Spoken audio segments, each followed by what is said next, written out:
Today we're going to talk all about your strengths, the things that you're really good at. My guest, Christopher Miller, has just written a book called Finding Fish in a Strength-Based Practice. And fish might sound like a funny thing to be finding with your strengths, but it's an acronym. It stands for Fulfillment, Inspiration, Success, and Happiness. And this all sounds very upbeat and rah-rah, and it kind of is. But before you go into it, I want you to know that Christopher Miller is not a sort of naive, wide-eyed, see no evil kind of optimist. In June of 2020, his wife was diagnosed with a form of glioblastoma, and she died a little over a year later. And had to work through that. Had to find meaning, climb out of the depression and the suffering and the grief and the loss, and did so in a way that brought him fulfillment, inspiration, success, and yes, happiness. So we're not going into this naively. We're not going to this ignoring the pain and the problems of the world. And this idea of strength-based is really about us knowing ourselves and appreciating what we bring. So I hope you really enjoy the conversation. Without further ado, Christopher Miller, welcome to the Plant Yourself podcast. Thanks, Howie. Good to be here. I'm excited for our call. I have the notes that I took from our prep meeting, and they're pretty provocative. I have like just six lines, and they're huge. So I think we'll get into them soon. But first, could you just introduce yourself and let folks know a little bit about who you are and what you do? Sure. So I'm a Canadian living in Wellington, New Zealand, and I've been running my own coaching and mentoring practice for the last 7 years. I'm a fairly experienced business development coach and have really quite recently leaned into strength-based, heart-centered leadership, which is really merging my passion for a strength-based approach to work and life, but also identifying how to leverage your heart in decision making as opposed to just your head, and that's proving pretty fruitful with the clients that I serve. So I heard two things there that I want to pick up on before we get into the juicier, deeper parts of the story. So strength-based, I hear that a lot, and it seems like a very nice, obvious thing. But strength-based has been kind of revolutionary. It's a different way of looking at development. Can you describe what that is and what came before it and why it's important to you? Sure. As a concept, it's been around for a long time. Like positive psychology was born like 40, 50 years ago or longer. And it's grown and grown and in the last decade has gotten very practical, very pragmatic, and it is philosophically about supporting someone's talent and identifying what they are best at in life and not worrying so much about their weaknesses or using their strengths to shore up a weakness. And so the potential of it in education systems, in workplaces, in personal lives is enormous. But it requires a mindset shift to actually appreciate how brilliant someone is at something. So the whole conversation around neurodiversity, for example, neurodiverse brains are exceptional at certain things, and they have blockages or barriers amongst other things. And a strength-based approach enables or facilitates those individuals to thrive. But that can be true of leaders, that can be true of followers, that can be true of students and teachers. Anyone can lean into a strength-based approach. And it's important to choose a language or a tool that you're comfortable with and that adds value and some discipline to the way you interpret strengths. Yeah. So as you said, strength-based and positive psychology have been around for about half a century. But in my experience working in organizations and working with people, it's not the default human approach to evaluation, right? It's like that person they're alienating people at meetings. We got to work on that. Or this person can't file their reports on time. It's the the greasy the squeaky wheel, or the pebble in my shoe that ends up getting almost all of my brain space. Yeah, and the one of the things that I work very hard with my clients, especially my clients who have teams, and I coach primarily small business owners who have teams of from one executive assistant to a team of 30, and that mindset of why are you worrying so much about what they're not good at? When are you noticing what they are good at?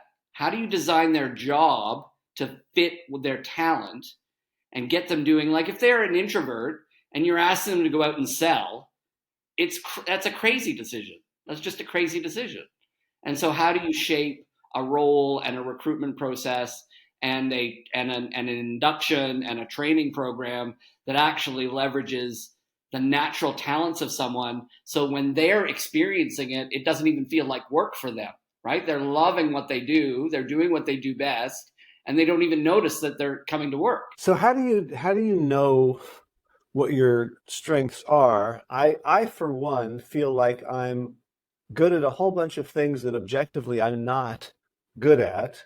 And there's other things that I am good at that feel like a struggle. Like I feel like I'm basically delusional about myself, and I expect that most people are. And that is true, and most of the tools that you can use. So in the book that I've most recently published, I wrote a chapter on introduction to strengths, and I evaluated 7 different tools around the world on that are useful strengths assessments, and they are all self-assessment tools, and it is all based on self-awareness. But the ones that have been designed the best get through your delusion, and they ask you questions in a way that you have to choose a preference for what you love most or what you do best versus what you love least and what you do worst. Uh-huh. And the report, 98% of the time, the report spits out, this is who you are. And most of my clients, or all of my clients over the last 17 years of using a strengths-based tool, have, there are very few who don't look at their report and go, yeah, that's me all over. Mm. And when they share their report with a loved one or a boss or a colleague who knows them well, they will look at the report and go, yeah, that's you, that is you to a T. And then you have a piece of paper, you have a document or a report, some of them are quite long. You have a 26-page report that you can look at and go, well, now that I have the language to describe my talent, I can actually lean into that in my day-to-day role, or in my marriage, or in my parenting, or, like, there's a whole bunch of ways you can apply your strength. Gotcha. So you got to tell us the name of the book now, because that's if you've created an itchy open loop. So my second book is called Finding Fish in a Strength-Based Practice: Fulfillment, Inspiration, Success, and Happiness in a Life Well Lived. Okay, so we're going to talk more about fish, but let's get that out. Finding fish in a strength-based practice. Yeah. Gotcha. Um, so I mean, I have a love-hate relationship with any kind of assessment Hmm. of me, and and it's a problem in my work because it's such an easy marketing tool to be able to say, like, here's the way I look at the world, and here's how you can find out more about yourself, and then we can work on it. But I find there's something about putting people in boxes that I find very distasteful. So if anything like, DISC or Myers-Briggs, where now you've got a label and you can put it on a mug and hold it up, and other people know how to treat you, and it feels in some ways artificial and extremely limiting, even as it can be both helpful and a relief. How do you navigate that with helping people find their strengths? I think it's a really good point, and I was a trained Myers-Briggs facilitator and a DISC facilitator, so I know those tools very well. My strengths tool of preference is Clifton Strengths from Gallup, but I have used some of the other strengths tools in the market, and the strengths tools relative to some of the older personality profiling, they tend not to give you a label. They tend not to put you in a box. They tend to give you a language, quite a rich and varied language to describe your behavior or to describe your talent. And so, for example, everyone who takes Clifton Strengths gets 34 themes in a unique order for them. And yes, you can put a label on your top 5 or your top 10, but the richness and the variation, like there's a 1 in 33 million chance of having the identical top 5 with someone else on the planet. And so the variability of reports is huge. And therefore, my maximizer, learner, connectedness, input, and woo, I can use day to day to describe myself. And it's totally different to my practice manager who has a completely different top 5. And so she and I use that language all the time to leverage our talent day to day. And I have rarely, when it's used badly, someone can throw a label at you. Anyone can do that. They can label you based on your number 1 theme, for example. But if I think my number 7 theme is more important than my number 1 theme, you're off base with your label. So some of it depends on the quality of communication, the quality of conversation between the person who holds a report and the person in their team, a colleague or a boss, who is interpreting the report on their behalf. So it's something to hold lightly, as opposed to kind of deterministically, right? Because the issue is that it can, if someone's got a fixed mindset, it nails them to a wall, like a butterfly in an exhibition. They're no longer alive and growing. Yeah, yes. And I started using Clifton Strengths in 2010. And there was a while when I was I was debriefing people on a top 5 report occasionally and a full 34 report often. And it got to the point where I just stopped. I refused to debrief people on a top 5 because your number 6 could be really significant in your pattern of behavior. And you not knowing what your number 6 is actually detrimental to your development. So I now only coach people on a full 34 report because it's less likely that someone would use it on themselves in a labeling way, or if they used it in an organization, the chances of using a top 5 report in a labeling way is way higher than a full 34 report. Gotcha. So curious what and I don't know. I ask personal questions, and you should feel free to to duck them, but when your Strengths Finder results have helped you to accomplish in your life that you might have been like muddled about without? Yeah, probably the best example I can give to answer that question is I've only taken Clifton Strengths twice. I took it in 2010 and then I took it again in 2017. And I usually recommend people not to take it that frequently and only to take it over a long space of time and if your life has changed significantly. So I took it a second time in 2017 because I moved from the corporate world where I was a management consultant and an executive coach into owning my own practice and self-employment. And I felt my mindset had shifted, and I had been a parent for a long period of time, and I had evolved as a human being. And so it felt right to redo my assessment. Now, what was interesting when I did that was that 9 out of my top 13 themes remain the same. So stability-wise, the tool is very, very good. However, the 4 new themes that were in my top 13, some of them were up as high as number 1 in my sequence, were totally relevant to my energy as a self-employed person. And so I went, okay, now that I'm not in a corporate setting, my activity and my behavior and my dominant mindset came out in my new report. And so the way that has helped me is I've been able to lean in to many of my themes to be successful as an entrepreneur and to be successful as a coach facilitator, which is the way I deliver most of my services. And so my awareness of my strengths, and I am comfortable that my top 15 are really relevant and really strong. And so I can pick and choose from those top 15. When do I need to be strategic? When do I need to create an intimate relationship? When do I need to stand in front of a big audience, which is woo, winning others over? When do I need to study more about coaching or more about human psychology to get to be a better coach? That's my learner and my input. So Mhm. now that I know what my top 15 are, I can pick and choose. If I'm in a relationship situation, I know which themes to pick. If I'm in a learning situation, I know which themes to pick. If I'm on a podcast, I know which themes to pick. That makes it. I have become more consciously competent at knowing what I am best at. Hmm. What comes up for me there is there's kind of an assumption in most of sort of Western business development and personal development of individualism, that I am a kind of a self-contained element.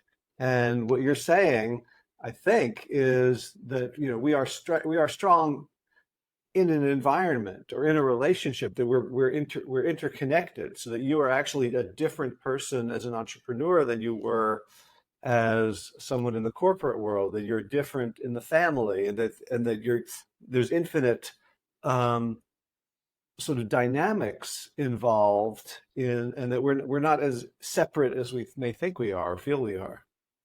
And that's totally accurate. And what's lovely about Clifton Strengths and many of the other strengths tools is they've been designed for life, not just work. So it's not a Hmm. workplace tool, it's a life tool that happens to be relevant in work.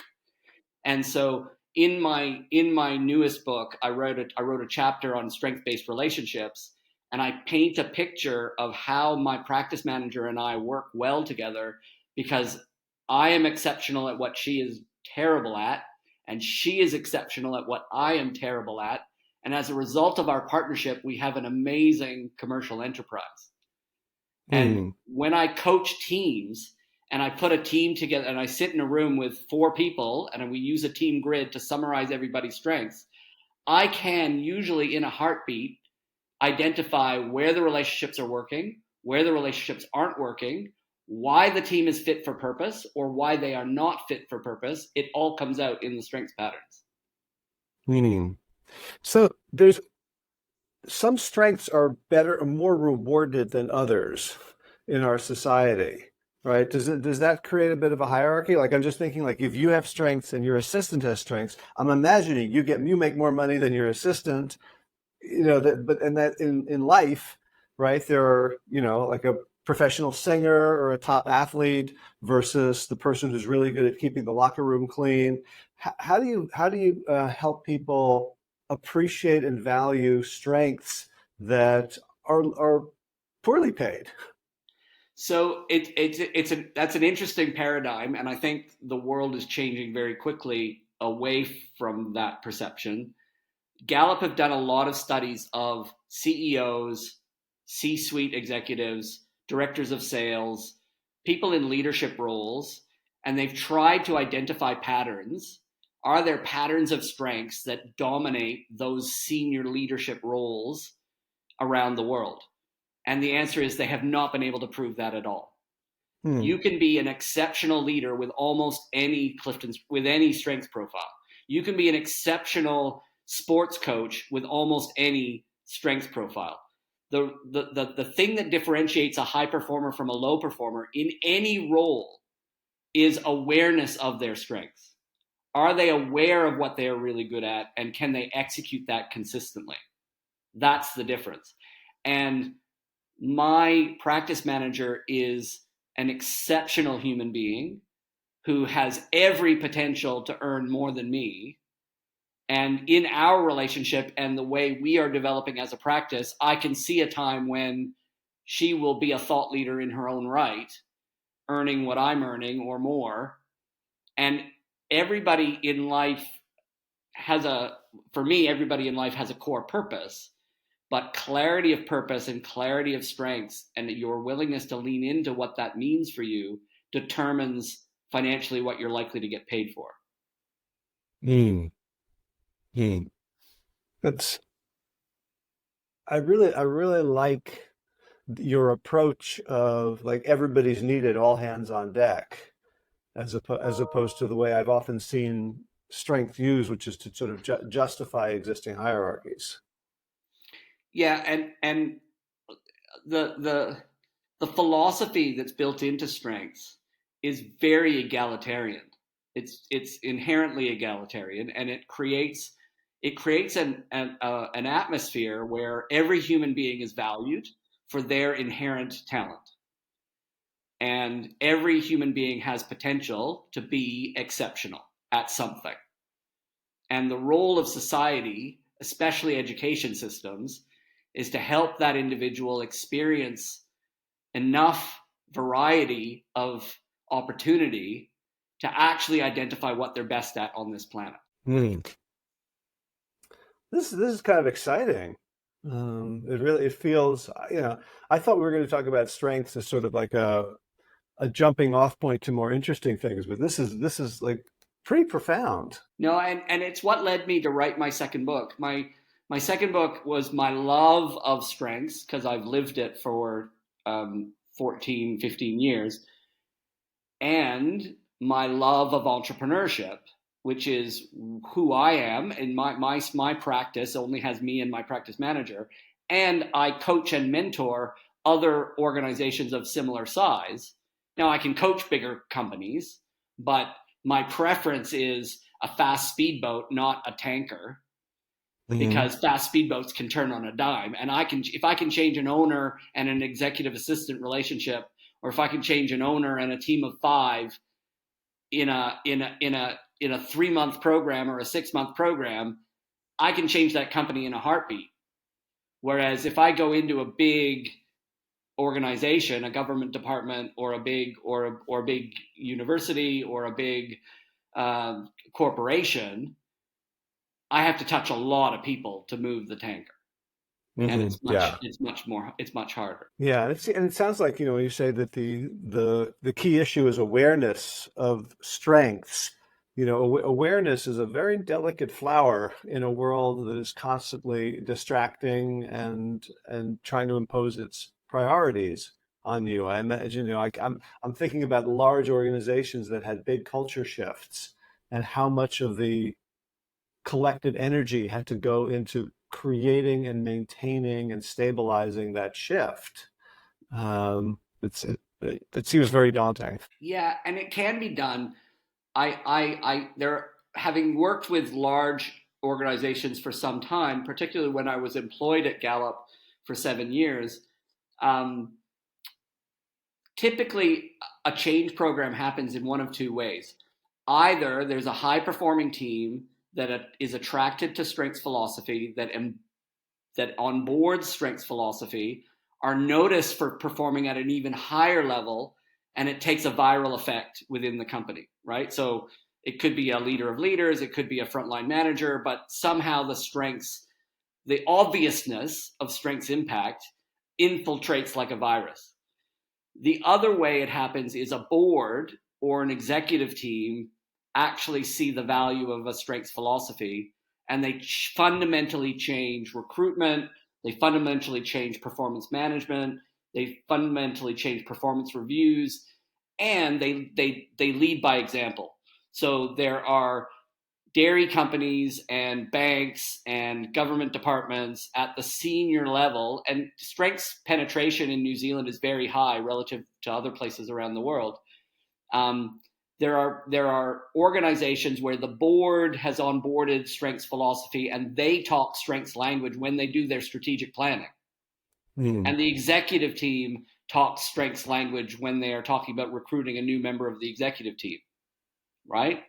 So when they live it, and they walk the talk, and they lead by example, it infiltrates the rest of the organization that way.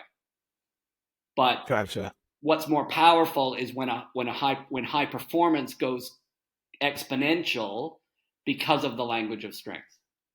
Hmm. Yeah. So I want to ask you one question about weaknesses, which is what we're, trying not to focus on. But there are in the work I've done, people will have a weakness that will prevent them from even accessing their strengths. So some, and I think I'd like to talk to you about sort of the, emotional parts of your life and your journey. But, for someone who's experienced a trauma or someone who's neurodivergent to the point that it's very hard for them to stay focused. So if you say awareness of strength is the key differentiator between high and low performance, there are people for whom sustained awareness is a real challenge. How do you think about and deal with the weaknesses that could undermine the strengths-based approach? That's a great question. Typically what I find when you're dealing in an organizational setting is strengths language allows insight within a team environment that you don't otherwise get. So, for example, when two people are in conflict, I can identify almost without meeting them, I can identify from their strengths profiles why they don't get along. And as soon as the individuals are made aware that your competition is butting up against her harmony, and if you appreciate the value of competition and the value of harmony in each other, the relationship changes fundamentally. Oui. And so weaknesses show up in strengths in a couple of different ways. Either there's an over exaggeration of a strength that pisses people off, or there's an absence of a strength that's way down your list. Like I have items in my bottom 5, so 30 to 34 in my Clifton strengths, that were in my wife's top 5. That made us a very powerful partnership. Mm. And rather than expecting her to be more like me, I was able, because of strengths language, to look at her profile and go, you are exceptional at stuff that I don't even have a clue about. I don't even know where to start on some of them. You have an example? Yeah, so she had consistency. She had consistency in her top 5, and consistency is two things. It's the behavioral reliability, like being regular with your behavior, but it's also equity and fairness. Consistency is all about justice. And my wife was a family lawyer, and she stood for justice her whole life. And she was very good at not picking favorites at work and in our family. She was very good at not picking favorites. I, on the other hand, have individualization at number 8 in my pattern. And individualization is an appreciation for the uniqueness in others and treating everybody differently because of that uniqueness, right? So they are a little bit opposites. She had consistency in her top 5. I had individualization in my top 10. And so I was very good at picking favorites, both in the family and in the workplace. And she helped make me see the dangers of that. And it like, I know that to be true, and my individualization is a superpower when I use it well, but I know it has a dark side. And having my wife have high consistency meant I was aware of my dark side more in a much more fundamental way. Does every strength have a dark side? Pretty much, yeah, pretty much. Yeah, so you can, if you think of achiever, which is a classic Western value, achiever shows up in almost every strengths profiling tool you can think of. Sometimes they use a different language, but it always shows up in some way. And it's about work ethic and nose to the grindstone and yeah. But it is the source of burnout in society. It is totally the source of burnout. Like, I have coached more executives with high achiever who have wrecked their marriage or wrecked their family or wrecked their health because their achiever is pointed entirely at work, not at their hobbies, not at their fitness, not at their external relationships. They've just burned themselves completely. So before we move on from this, so right now I'm like, I got to take this test and get some coaching, because there's a lot of stuff that I think I could benefit from. For folks who are thinking the same thing, what's their next step? So on my website, in the resources, there is a list of diagnostic tools, and it is all the diagnostic tools that I have used over the last 25 to 30 years. And Clifton Strengths is one of those tools. So you'll get a direct link into Gallup to take your assessment if that's what you want to do. My second book also has a chapter that lists 7 different strengths tools, and you can read that chapter and then choose the one choose the one that feels emotionally like the right one for you, because not every tool fits every person. Uh, okay. And what's your website? Christopher-miller.com. Okay. So that will go in the show notes. Christopher hyphen little Yeah. line Miller.com. Yeah. / Great. resources if you want to see where the diagnostics are. / resources. There it is. Okay, and you can also get to it for people who forget it's you can also find it from the top menu. Great. All right. Um, so you've been doing strength stuff for a long time, and at the same time as, like I read your professional bio on your website. It's very impressive. A lot of work in pharma and organizations in Gallup. You also have a personal story that sort of has a lot more storminess and than sort of a classic business bio. What of that would you like to talk about?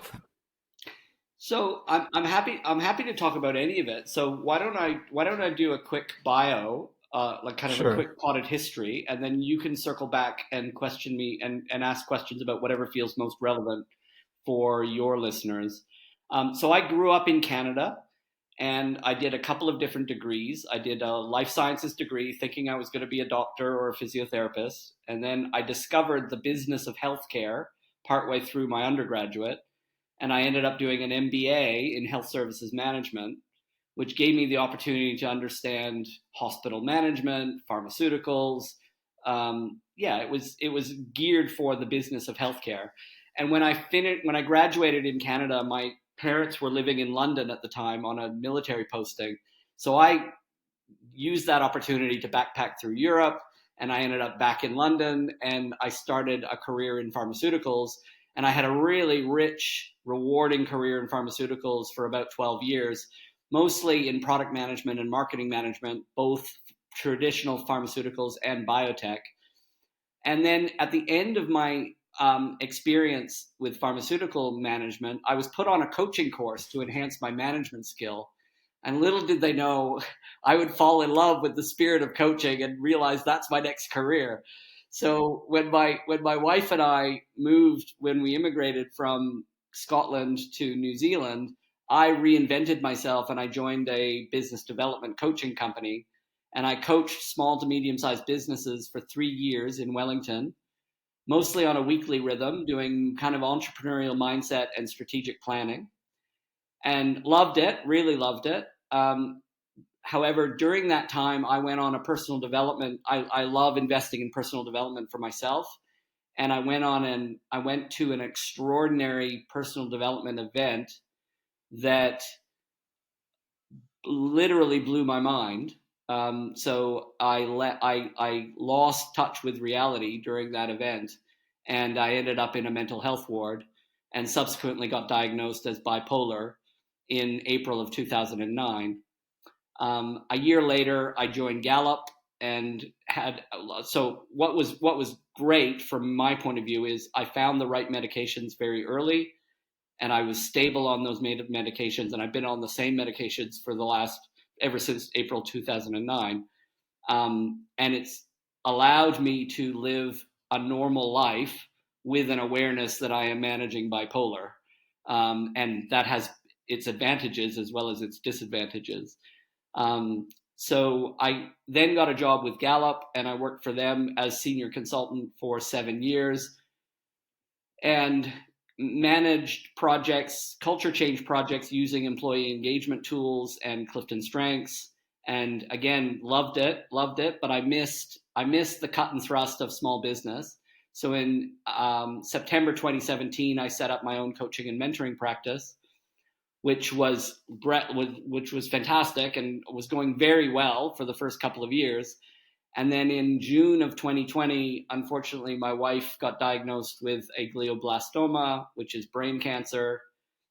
And she went through 2 brain surgeries, radiation therapy, We got a clear brain scan halfway through that experience, and we celebrated by buying a dog. But unfortunately, the tumors came back, and in July of 2021, Fiona passed away. Looking back, one of the extraordinary things about that process was that I somehow found the energy and the creativity to write a book. And I wrote the first half of the book in the 6 months before she passed away, mostly when she was recuperating and sleeping and regenerating herself as best she could. And then I wrote the last 5 chapters 3 months after she died. And the book took on a completely different focus. And so the end of the book is all about love and grief and resilience and gratitude, whereas the first 8 chapters of the book were all of my coaching philosophy on how to live a great life. And it was very hard to live a great life when you're losing your wife. It was it created a pretty unique book. And my first book was called The Joy of Finding Fish, fulfillment, a journey of fulfillment, inspiration, success, and happiness. So, wow. So the first question that pops into my mind is like having written many books and knowing sort of the arc of like by the end of the book, you read back to the beginning of the book and you realize you didn't know what you were talking about, or you didn't have a context, or this sentence was actually the most important sentence in the book. Going through that process of nurturing and grief and loss, was there a way that that you look back at this is my coaching practice that changed how you looked at those earlier subjects? What I've realized looking back is that fish philosophy was embedded in my coaching style from the very beginning. But the actual structure of fulfillment, inspiration, success, and happiness, especially in the months following losing Fiona, I used my fish score. I used to score myself, I still do, score myself out of 10 on fulfillment, inspiration, success, and happiness. And I was literally using that to see whether my life was getting any better or not. I was afraid that my life was only ever going to get worse because the trauma of losing Fiona was so severe. And so I used the fish score to monitor whether my day, my week, my month, my year was getting better or worse. And what I've realized in retrospect is that the core principles in the beginning of the book, which are about purpose and values and greatest imaginable challenge and life roles, they all kept me alive. All of it kept me alive. And so the book was therapeutic in one respect, but it was actually a life raft. It helped me survive. And I can see, thinking back to what you're talking about strengths and balances, I could see that, it's hard to be happy when you're going through a trauma like that and losing the person that you love most in the world. And it's possible to think about, well, I'll better double down on success to kind of make up for it, right? That if each of these is, contributing to a total score, that if I can't have happiness, I'm going to double down on the others, as opposed to figure out how to rebuild happiness. How did you deal with that? Well, and I'll use a personal example to show you how I survived. On the day that Fiona died, I thought my fish score would be 0, 0, 0, 0. And I didn't score myself on the day, like I wasn't that calculating, but I realized it after the fact that my happiness was 0, my success was 0, my inspiration was 0, but my fulfillment is based on my purpose statement, which at the time was to be a great dad, a loving husband, and an extraordinary coach. That was my purpose statement. That's how I felt fulfillment. And being a great dad and a loving husband on the day that she died, my fulfillment was actually quite high because I had to be there for my boys. I didn't fall apart to the point where I wasn't there for them. And so I was very much living my purpose that day and honoring her when she passed away. And so knowing that a zero's like my 5 days in a mental health ward were 0, 0, 0, 0 days because I had no connection to reality. Like there was nothing to engage in fulfillment, inspiration, success, or happiness, right? But true 0, 0, 0, 0 days are really rare for everyone, really rare. And 10, 10, 10, 10 days are equally rare, and they are your best days on this planet. And I wrote at the end of the book, The Joy of Finding Fish, I wrote my 10 favorite days with Fiona, which were my 10, 10, 10, 10 days. So you said you went to this personal development event and it triggered bipolar. Is that to say that you sort of had it and it had been latent, or? Yeah. So in retrospect, I had enough growing up, and I've always been a high achiever. But there were moments of stress and there were moments of coping badly with life that gave me enough hints to know that when the diagnosis was made in April, my wife remembers it happening in April 2009. I remember it happening in July of 2009 when I got back to New Zealand, because the personal development event happened in Australia. And it doesn't matter when I was diagnosed, but piecing the puzzle together, I had enough life experiences that were challenging in the 20 years before diagnosis to know that the bipolar diagnosis was accurate. Mm-hmm. But I was a high performing, coping very well. The symptoms of bipolar were very transient, whereas after the mind blow up at the personal development event, it was more serious. Like I was definitely in a different mental state after the event. So when I think of bipolar, I think of extremes of affect and behavior, but not necessarily dissociation from reality. So was this different than bipolar, that moment? Well, the trigger, like the personal development event was very intense. It was 5 days. It was in a room with 10,000 people. Like the octane was off the charts. And there were processes we went through. So I went through in retrospect, what I realized I went through was chakra alignment, chakra activation. I think I went through a Kundalini awakening. I was definitely connected to source. I had a oneness experience that was prolonged. And in a way, I wouldn't go back and change it because it's made me who I am now. Like those insights are profound, like really deeply profound about humanity, about my own soul, my own well-being. Like I know stuff now that I never would have had I not had that break with reality. But the consequences at the time, my wife and sons were traveling with me in Australia. My sons were 5 years and 6 months old. And my wife was dealing with someone who's losing his mind at a high octane event. It was not pretty. It was not pretty at all. And it was selfish of me to have put her through that.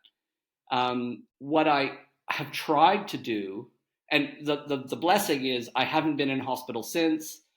I'm very stable. I'm very high performing. I held down a 6-figure salary in a global management consulting firm for 7 years. Like there's nothing wrong. There's nothing like my self-management, my self-awareness and self-management is very, very high.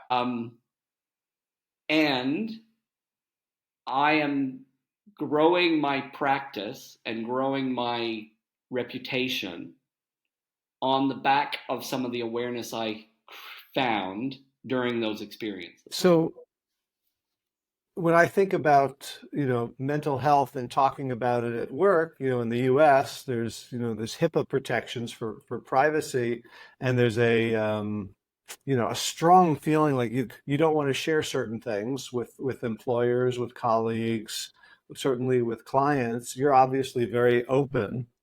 Were you concerned about a stigma?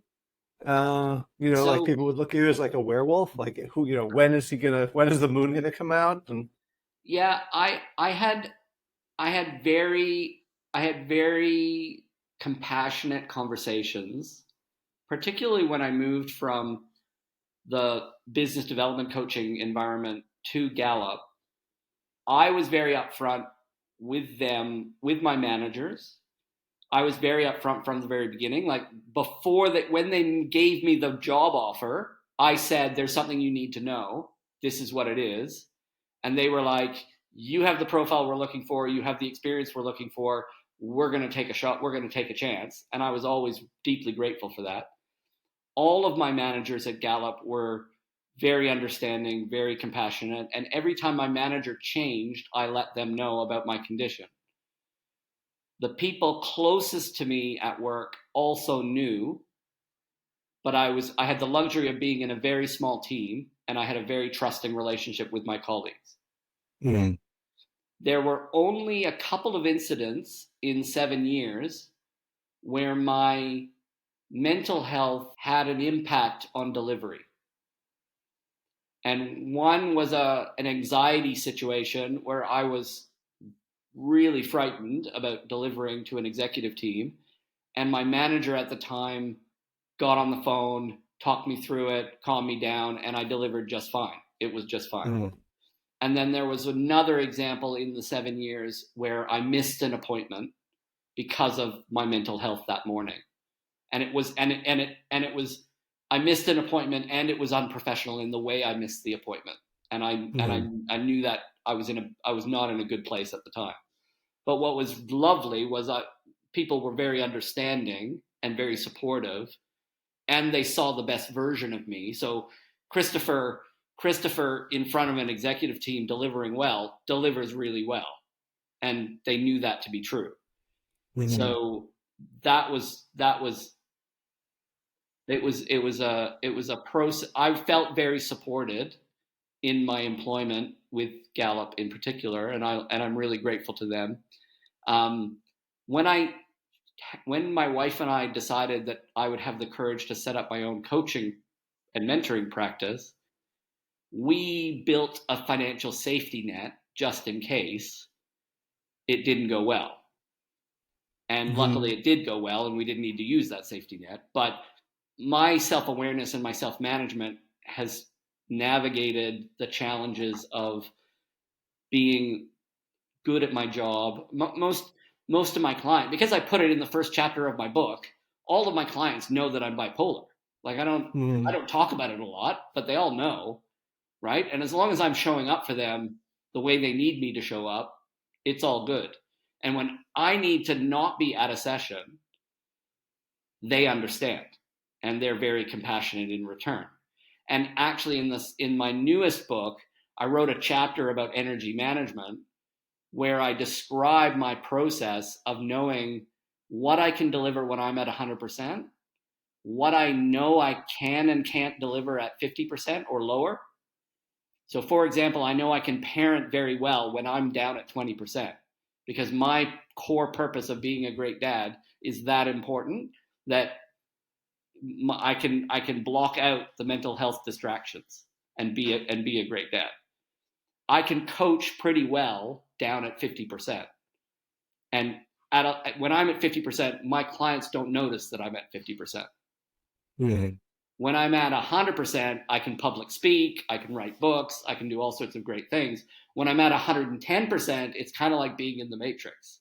I see patterns in conversation, things are connected. It's a different level of awareness. When I'm too high, if I'm above 125%, it gets dangerous. That's where I know I hardly ever hit that level of consciousness. So you're constantly sort of monitoring that number? Yeah, I've gotten pretty good. I know I'm consistently between 85 and 105%. Like that's my sweet spot, and I can function really well in that range. Mm-hmm. But when you have a mental health condition, whether it's anxiety or bipolar or depression, self-awareness plays a big role in understanding what you can and cannot do. How do you add value to your colleagues? How do you add value to your clients when you are not at 100%? And one of the things I write about in book one is the fact that I believe the creative potential of people with mental health conditions is off the charts. So if you Google famous people with bipolar, you get an extraordinary list of business people, artists, authors, actors, just phenomenal individuals who have changed the planet in some way, partly because they are bipolar. Give us three or four just So for grounding. one of my role models is Ted Turner. He was the founder of CNN. He's Hmm. bipolar, and his energy for creation, like creating corporations, is phenomenal. But he also does a whole bunch in the environmental sector, like ranches with buffalo in North America. Mel Gibson is also bipolar, and some of his films reflect the connection to spirituality that people with bipolar go through. So, The Passion of Christ, and some of and even Braveheart. So yeah, he has definitely. I find it interesting that some really talented people um, have had, and depression is rife through the art world and literature. There are many authors and artists, like big artists, who have had depression. Hmm. Yeah, my wife and I just got back from Arles, where Vincent van Gogh was in a mental institution several times, and Yeah, yeah. And um, there's something about the fact that mental health, or a journey of unstable mental health, disconnects you from normal reality, but it creates an imagination and an inspiration that people who don't have mental health conditions can't appreciate. yeah, well, I mean, when you were talking about, oneness consciousness and Kundalini consciousness and chakra alignment, like I have a vague sense from various things of what that might mean. I don't have an experiential knowing, like, oh yes, um, but it seems like that's might be actually another form of reality, as it's just not the one that you can like, deliver workshops and write checks and buy groceries in. But it's, people who've had, long spiritual pedigrees tell me like we're all one, like there's one consciousness, we're all connected. And I'm like, okay, like that sounds true. Like Yeah. it's not, it's as opposed to a sort of a break with reality. It's sort of a break with a bandwidth of reality. Yeah, and I would say that and there's a lot about oneness and chakra activation and kundalini awakening that is Eastern in origin. um, the way the world is going to now solve problems and change global consciousness is to integrate an awareness of oneness with traditional Western thinking. So when you look at what AI is going to do to organizations around the world, it has an element of oneness to it, because at our fingertips is the wisdom of humanity at the end of a chatbot, right? Like you can use a chatbot to answer almost any question now. And that is Yeah. humanity's wisdom at your fingertips. That is oneness. So oneness is coming whether we like it or not. And integrating oneness with Western corporate traditional philosophy and Eastern philosophy and European. So I found it interesting that for the umpteenth year in a row, Scandinavia came out on top of the happiness index. Well, there's something about the way people live in Scandinavia that equates to wellness and thriving and feeling successful and feeling connected, and like humanity can learn from our best examples of ourselves. We just need to pay attention, right? The problem right now is we're all so insular that we're not paying attention to all the signals that the universe is giving us. Hmm.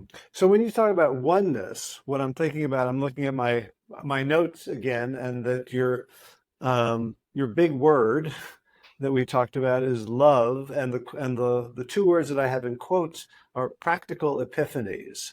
Is there a relationship between what you talk about oneness, about the potential of AI, about looking at the bright spots in humanity, and your focus on love? Yes, and there's a deeper story to it. Um, for 16 months after I lost Fiona, I was disconnected from my purpose. I had no purpose. There was no theme to my life other than survival. There was no sense, like I was living looking after my boys, so that was my sense of purpose, was making sure they were okay. But when I re-entered the working world in a significant way about 16 months after I lost Fiona, one of the strategies, and from the personal development organization that I belong to called Thought Leaders, they have a philosophy where you choose a word for a certain amount of time that represents who you are. And when I re-entered the work world, I realized that my word at the time was courage. And I lived courage for a good 18 months, from that moment of paralysis to knowing that I could survive, and I was leaning into courage. And there was a moment when I went to a conference and I realized that what's emerging for me is transitioning from fish, fulfillment, inspiration, success, and happiness. Fish is how we live our lives, but why we live our lives is love. We live for love, mostly. And so I knew coming out of that conference that love was in my future. And a number of things happened. I started to experiment with love in my coaching relationships, and I've now got a whole portfolio of products coming out that are linked to coaching love. But on March 6th, which was a Wednesday, at 2:30 in the morning, I woke up and stared at my clock, and I realized in that moment that my big word had changed from courage to love. And that was my epiphany. And it gave me permission to go public with a whole bunch of love intellectual property that I had previously kept private. So I think a lot of us who are think of ourselves as thought leaders, we have two sides, right? We have the side we really care about, and then the commercial side, how we wrap ourselves and the masks we put on. And so I'm in your shoes thinking about, okay, I'm doing fulfillment, inspiration, success, happiness. All of those are sort of corporate friendly to one degree or another, or business friendly, or I'm willing to pay for that. What happened when you said, sort of opened your kimono and said, "This is about love, baby"? Like, Yeah. did people like, well, great, but how does that affect our bottom line? Or were they like, parched earth, please give us the rain? It was interesting. Like, I found it really interesting that I'm a 17-year experienced coach. And it took me until February of this year to have the courage to coach love objectively for my clients. And yet love is so important to us in life, right? Love is like critical to all of our survival. And so 3 of the questions that I'm now using consistently in any situation, family coaching, business coaching, personal coaching, executive coaching, I'm using one of these 3 questions, if not all 3 of them, consistently, which is, what would love do? What would love say? And how would love feel? And one of the situations that I used those questions was a performance management relationship between a leader of leaders and one of her staff, who she was struggling to figure out what to do next with. And I sat in the coaching room and said, what would love do? What would love say? How would love feel? And she left knowing exactly what she should do. So I'm able, like, I didn't think, like you, there was a piece of me going, I can't talk love with my clients. I can't, like, how's that going to come across? Like, it's just crazy. I'm a 52-year-old widower using love in a coaching situation. And yet it's the most natural thing that I can do. And it actually has deep, deep insights for my client. Mm.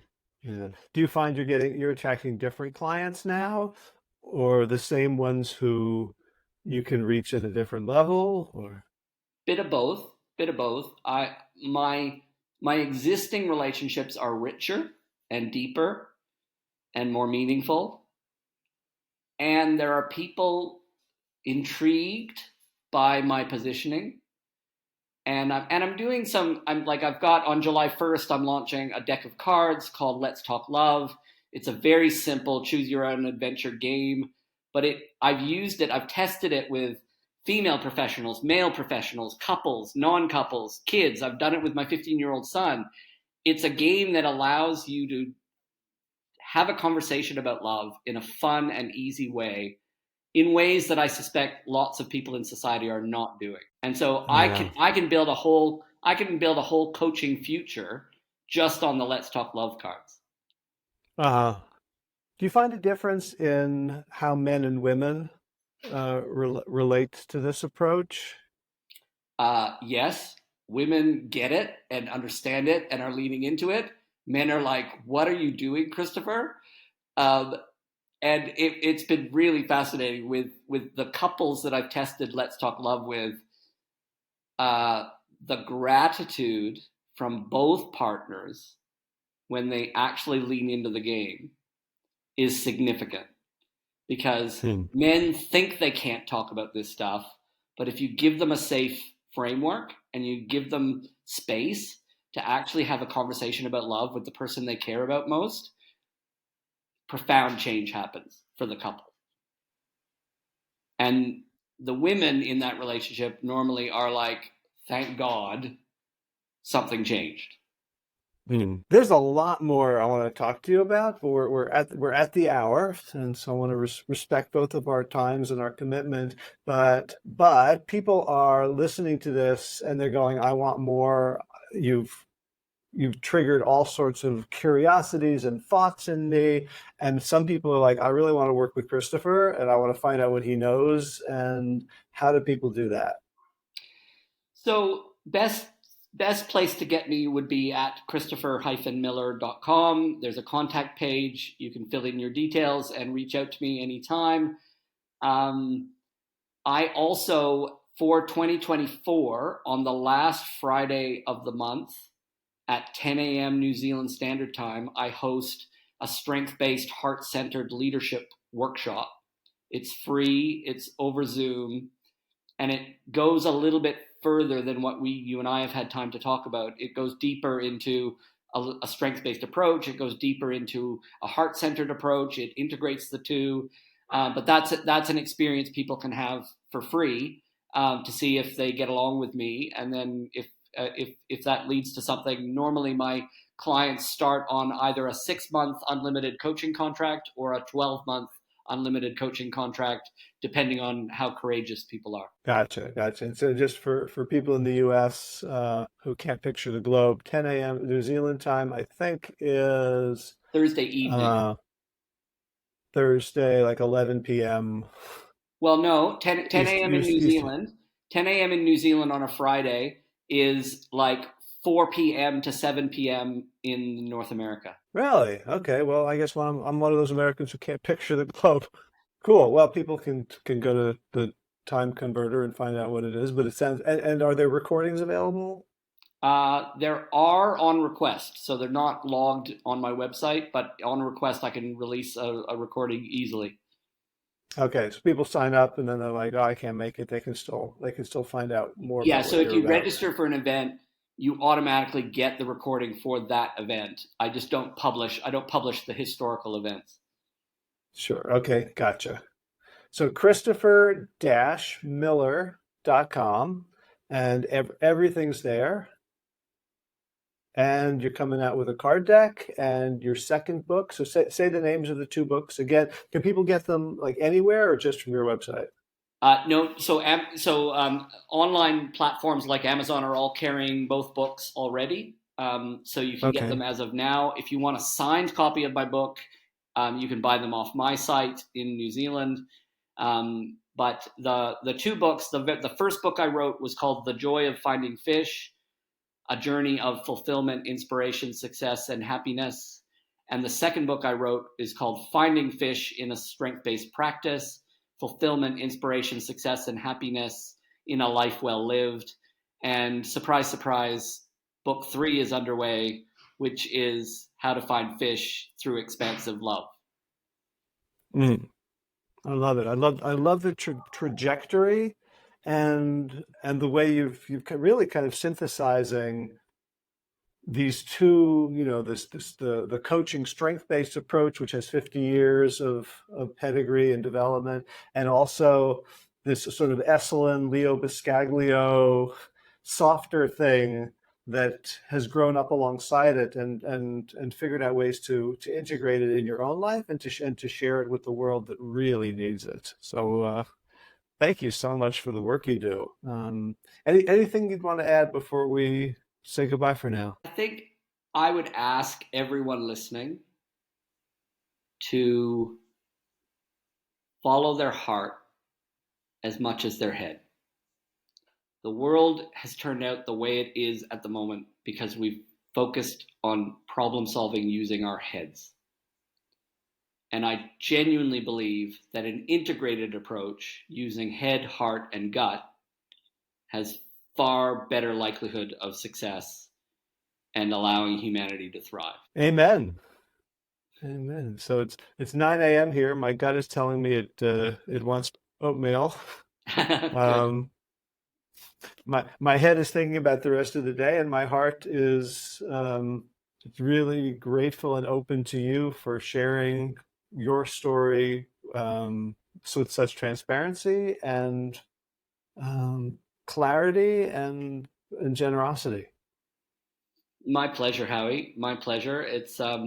Yeah, it's. I have one of my personal values is live life out loud, and it doesn't sit well with some of my family members. They're much more private, but it for me because I've experienced oneness, and I know there is only one of us. I need to say what I say to help as many people as I can. Yeah. So, and again, I love, that courage kind of underpins love in some ways. Yeah, I wouldn't, if I hadn't had courage as my word that preceded love, I never would have leaned into love. Like it was a big, big leap of faith to go, I'm going to build my reputation as a coach, as a mentor, as a thought leader on love. Fuck, I had no idea I was up for that. Yeah, and so I kind of want to echo your exhortation to the viewers and listeners. Follow your heart as much as your head, and notice what comes up for you when you think about doing that. Right? What are the scenarios? What are the predictions that are likely to stop you in your tracks? And then that's a really good place for body awareness. Yeah, yeah, yeah. Because when I ask people where love sits in their body, it's not always the heart. It's not always like it's often the heart, but it's not always. And so if your love feeling sits in your gut or sits on your shoulder or sits in between your eyes, why is that? Like, notice that. What are you going to do with it? How does that change the way you think, the way you behave, what you're willing to commit to? And people have a tendency to trust their head more than their heart. And it's backwards. It's completely backwards. Yeah, yeah. And I would encourage people to look at your body, like where are you tight? Where do you have pain? Where do you have limitation in movement? And sure, it could have been a bike accident you had when you were 17, but it also could be sort of chronic patterns of resisting the call to love because it's felt so damn scary or unokay to be that person. So I think we're calling for a global revolution in consciousness. So Yeah. So on July 1st, in addition to a book launch and a card deck launch, I'm launching a website called Expansive Love, and that's the beginning of my movement. All right. Well, you lead the way, and me and a whole lot of people will be marching behind you. So thank you for your leadership. That's all right. I'll do my best. Some other people might pick up the baton from time to time. Well, we're all one, so it's all good. Thank you so much for all you do and for your generosity and sharing your time and your story today. No, my pleasure. My pleasure. Yeah, it's fun to just know that people want to hear some of what's going on, and it's hard to imagine that it's relevant, but it feels congruent for me, right? At my end, I'm like, this is what I'm meant to do. This is my purpose, and I'll just keep doing it and see if people notice. Yeah, beautiful. Well, people, I hope will notice, and I hope they'll let us know, and they'll reach out to you, and they'll leave comments for me. And so this, when we drop the stone, we can hear the plink in the well, Nice. and that helps us keep going. So, Christopher, thank you so much, and I'll talk to you again soon. Great. Thanks, Howie. And that's a wrap. Show notes for today's episode at plantyourself.com/593. Movement news, big day today. I got a new personal record for push-ups, 27 on my first set. And I don't know if it's because I've been doing these other exercises, sort of lat exercises and interior stuff and deltoids, and I don't know. Doing a lot more arm stuff, that may have helped. I've also been supplementing with a teeny little teaspoon of creatine in the morning in a glass of water. Wrote an article, Ghost wrote an article for Food Revolution Network about creatine, and was kind of impressed by what I saw about its ability to help with muscle gain if you're also eating a healthy diet and working out. So I'm giving it a try. Doesn't seem like there's much downside. Let you know. Other than that, Ultimate, we didn't have a very big practice on Sunday, so I have more energy today. Maybe that's where I got the 27 push-ups from. There was only 7 people, and it was pretty gentle. We just ran around hard for about an hour, and it's really, really hot here. It's in the high 90s. It's probably going to reach 90 in my office. I got the little ceiling fan on, but I don't know how long I'll be able to keep sweating in here. But looking forward to fall and to not needing to hydrate quite so much every time I go for a walk or a jog or a workout or a match or a game. So that's about it for me. As always, be well, my friends.